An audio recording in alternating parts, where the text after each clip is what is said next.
Oh my goodness. The 2025 Suzuki Access 125, to be exactly right, is, oh, so much goodness. This is fantastic. Yes, it looks like an Uncle Mobile and the underseat storage sets a new benchmark for 2007, but this scooter, it's OMG and it's LOLs. I know this sounds like hyperbole, and honestly, for 2025, Suzuki don't appear to have done much at all, but this has become quite spectacular. And remember, in the scooter class, we're always hair-splitting, nitpicking, discussing minutiae to try and distinguish this scooter from that one so you can find the best one.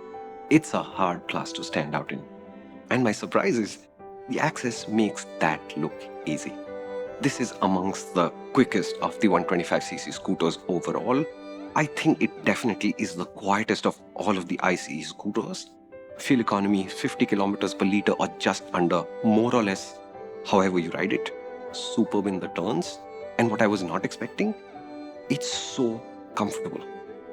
I'm telling you, if Suzuki were to just change the skin on this scooter to create the 2025 Avenus, instantly the TVS N-Torque would have a huge fight on its hands.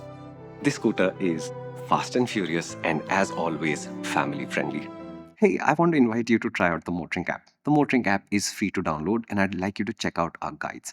Guides bring together all the videos we've made on a product. It can be 25, 30 videos in all sometimes.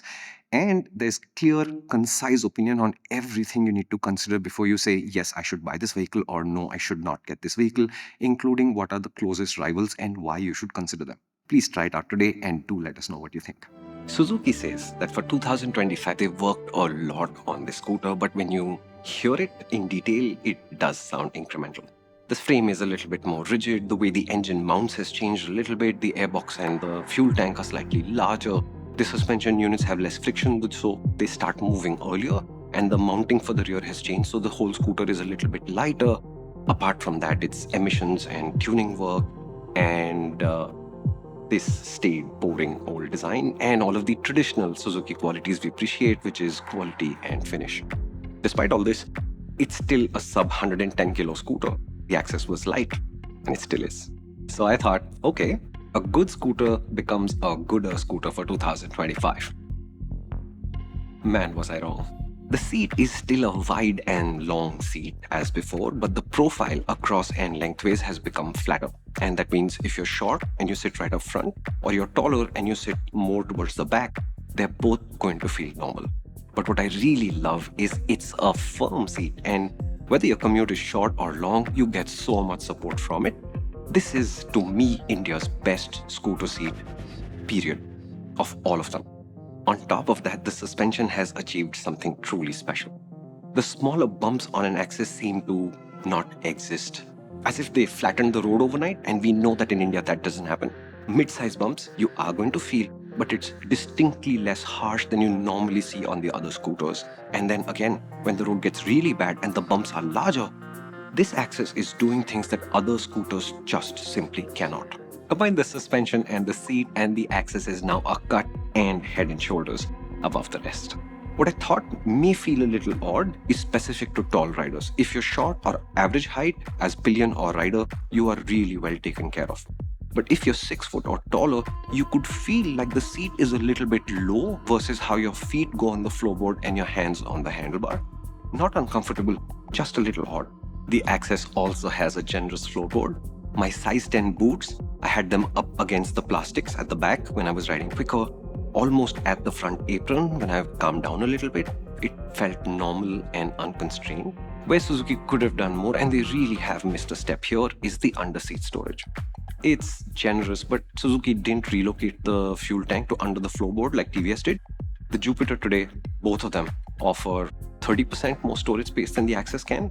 And just to underline this point, most electric scooters today offer 30 to 40% more underseat storage anyway.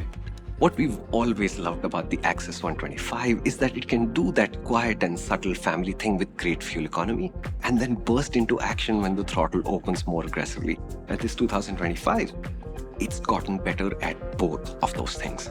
This is a very quiet scooter for an ICE, and I can't think of a rival that has this level of quiet and smoothness. If you go faster, the noise level doesn't go up much and there's just no vibration at all. Wonderful. And in the real world, what that means is when traffic is light or dense, you can ride peacefully, no effort at all, seeing 48 to 50 kilometers per liter. And when you need to make a quicker overtake, or even better, if you have an early morning commute and you can go faster, I couldn't get this scooter to drop below 44 kilometers per liter. And when you ride like that, you might think that this Access is a little bit less exciting to ride than the previous scooter. The problem is the refinement level, it's just too high. So you'll be going down the road and you'll say, oh, 60 kilometers an hour, so smooth, so nice, and look down and realize you're actually going 70. The Access is still very much the firecracker it was. All of this would be pointless if the Access wasn't controllable, grippy, and friendly. These brakes, they do feel like they have a lot of bite, but it's really easy to modulate. The tires have more than enough grip for most situations, and honestly, most scooters in India do. And in the corners, the Access is happy to accommodate your choices. You can chill with confidence or pick up the pace a lot if you prefer. But what a family scooter needs to do really is just inspire confidence for elders, middlers, and youngsters in the family. And the Access is able to offer 3 different levels of involvement to these 3 groups of people. It's been a traditional highlight of the Suzuki. It still is. I'm happy. The Access also covers the basis of convenience features very well. I'll leave details in the notes section.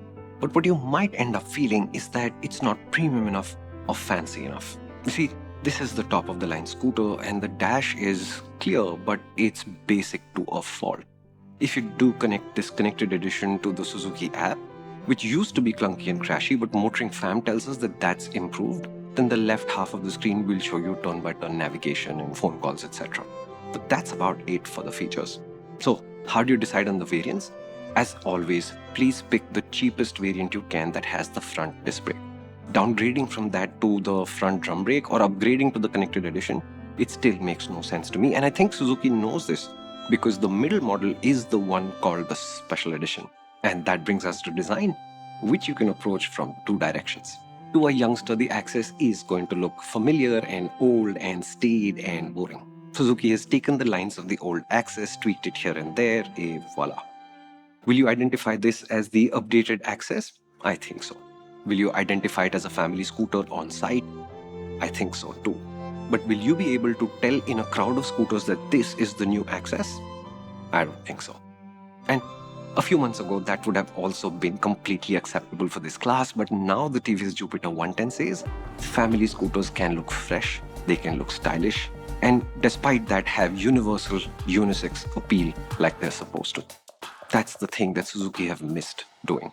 But if you're just looking for a good scooter to go around the city with, Suzuki's design brief was, hey, it's not broken, let's not try to fix it. I believe the family scooter is both a hard product to make and a hard space to compete in, and not because of Honda Activa blindness. Just the need to appeal to everyone and their father, mother, uncle, and niece. It puts boundaries on how much innovation you can do. And therefore, these products have to be like water. Colorless, tasteless, and essential. See, lukewarm water can satisfy your thirst, but to really feel quenched, you want cold water. There is a difference between water 6G and water 125. What I'm saying is, if you're in the market today for a family scooter, you should get a test ride on the Access even if it's not on your list. Just make sure it's not the first scooter you test because the other scooters are going to struggle to match it at the moment.